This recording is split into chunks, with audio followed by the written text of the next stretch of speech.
Itulah Wahabi, akidahnya sesat, bukan akidah salaf, miskin ulama. Agar mereka dipercaya oleh umat dan memiliki banyak pengikut, maka mereka memiliki banyak cara, diantaranya mendistorsi dan mengubah kitab-kitab ulama Ahlus Sunnah wal Jamaah. Berikut ini bukti-bukti nyatanya.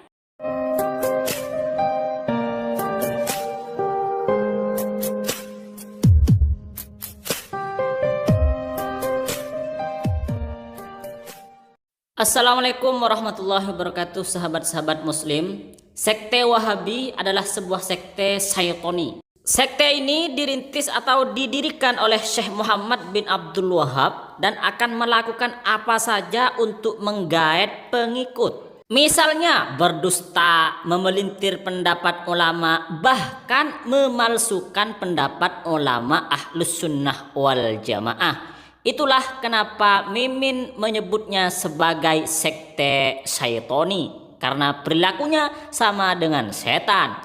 Itulah Wahabi, tidak segan-segan memalsukan kitab-kitab para ulama. Meski demikian, mereka mengaku paling sunnah dan paling pengikut Nabi. Yang benar adalah mereka paling rajin dan paling cinta pada sunnah pendiri Wahabi, yaitu Syekh Muhammad bin Abdul Wahab. Kalau memang ajaran mereka benar, seharusnya tidak perlu berdusta, tidak perlu memelintir pendapat ulama dan memalsukan kitab ulama. Berdusta, memelintir pendapat ulama dan memalsukan kitab ulama adalah perilaku setan. Apa ada bukti bahwa Ustadz Wahabi berdusta? Sebagian sudah kami bahas di konten sebelumnya dengan cover-cover sebagaimana berikut. Untuk saat ini, Mimin akan fokus membongkar pemalsuan Wahabi terhadap kitab-kitab para ulama. Menurut Kiai Muhammad Tobari dalam makalah singkatnya, sekitar ada 300 kitab yang diubah atau dipalsukan oleh Salafi Wahabi. Di antara kitab-kitab itu adalah Al-Ibanah, Tafsir Ruhul Ma'ani, Tafsir Al-Kasyaf, dan Hasyiyah Sawi. Lalu bagaimana Wahabi mengubahnya? Di antaranya dengan mengubah redaksinya, yakni redaksi yang ada di dalam kitab tersebut diubah sehingga sama dengan faham Wahabi yang asalnya berfaham Ahlus Sunnah wal Jamaah kemudian menjadi faham Wahabi. Cara yang kedua, Wahabi memberi komentar atau taklikot di bawah redaksi kitab ulama Aswaja. Komentar-komentar itu berisi bahwa redaksi kitab Ahlus Sunnah wal Jamaah tersebut tidak benar karena bertentangan dengan syariat. Tentu yang dimaksud syariat di sini adalah syariat versi Wahabi. Berikut ini bukti-bukti Wahabi mendistorsi atau mengubah kitab-kitab Ahlus Sunnah wal Jamaah. Yang pertama, Wahabi memalsukan kitab Nihayatul Qaul Al-Mufid fi Ilmi Tajwid. Di dalam muqaddimahnya, pengarang kitab ini menjelaskan tentang dirinya bahwa beliau lahir di Al-Juraisi dan madhabnya Syafi'i dan thariqahnya adalah Syadzili. Redaksinya adalah Al-Juraisi Maulidan, di Al-Juraisi tempat lahirnya, Wasyafi'i madhaban, dan Syafi'i madhabnya, Asyadzili thariqatan, dan Asyadzili thariqahnya. Tetapi di kitab yang kedua, kata-kata Asyadzili thariqatan tidak ada, dibuang oleh Salafi Wahabi karena menurut mereka thariqah adalah sesat dan menyesatkan atau bid'ah karena tidak ada di masa Nabi. Sedangkan menurut Ahlus Sunnah wal Jamaah, thariqah adalah sah-sah saja karena thariqah merupakan pengamalan dari ajaran-ajaran yang diajarkan oleh Rasulullah Sallallahu Alaihi Wasallam. Kitab selanjutnya adalah pengubahan atau tahrif kitab Nazm Al-Jurmiyah. Kitab Al-Jurmiyah adalah kitab nahwu milik ulama Ahlus Sunnah wal Jamaah. Kemudian oleh Salafi Wahabi dirubah redaksinya. Di dalam kitab ini ada kata bijahi Ahmad, dengan kemuliaan Nabi Muhammad. lalu oleh Wahabi diubah menjadi bihubbi Ahmad, dengan cinta Nabi Muhammad.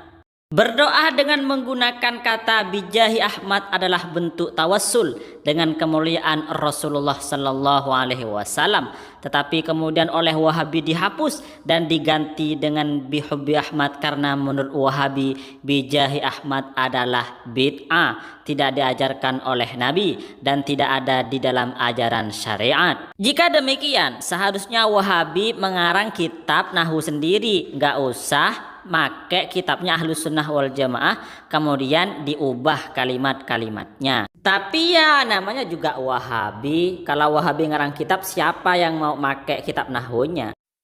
Selanjutnya adalah kitab Jami' As-Shaghir karya Imam As-Suyuti. Judul lengkap kitab ini adalah Jami'ul Ahadits Al-Jami' As-Shaghir wa Zawaiduh. Kemudian Syekh Albani mengarang kitab yang mirip dengan judul Sahih Al-Jami' As-Shaghir wa Ziyadatuh. Syekh Albani mengaku bahwa karangannya menyempurnakan karya Imam As-Suyuti tersebut. Tetapi isinya ada perbedaan. Di dalam kitab Imam As-Suyuti tersebut asyhadu anna sayyidana Muhammadan menggunakan kata sayyidana, sedangkan dalam kitab Albani langsung menggunakan asyhadu anna Muhammadan tanpa sayyidina. Hal ini karena menurut Wahabi kata sayyidina adalah tidak diajarkan oleh Rasulullah sallallahu alaihi wasallam. Selanjutnya adalah kitab Hasyiah As-Sawi, yaitu kitab yang menjelaskan tentang tafsir Al-Jalalain. Dalam kitab ini dijelaskan bahwa ada ayat yang turun untuk Khawarij. Lalu Syekh Sawi, pengarang kitab ini, menjelaskan bahwa Khawarij di masa beliau adalah seseorang atau kelompok faham yang ada di tanah Hijaz yang disebut dengan Wahabi. Kemudian penjelasan ini oleh Wahabi dihapus dan dibuang.